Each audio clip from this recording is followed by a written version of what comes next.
আল্লাহ বাতাসের মাধ্যমে ঢেউয়ের ব্যবস্থা কেন করেছে?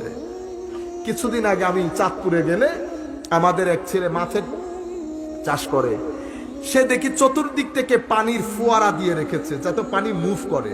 তা আমি তারে জিজ্ঞেস করলাম পানির মুভমেন্ট দরকার কেন হয়? হুজুর মাছের অক্সিজেনের জন্য। সে এটা বলার পরে আমার ওইটা বুঝে চলে আসছে, সমুদ্রের মধ্যে বড় বড় ঢেউয়ের ব্যবস্থা কেন করেছেন আল্লাহ।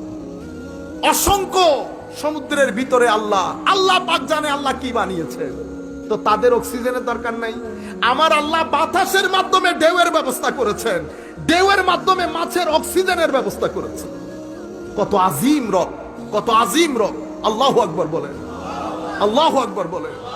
এত আজিম রব আমার আল্লাহ। এভাবে প্রত্যেক জাতির আজিম বিষয় কি জানেন? প্রত্যেক মাছেরও এরিয়া আছে। সব মাছ সব জায়গায় থাকে না, কিছু মাছ এই ল্যাংথে, কিছু মাছ এই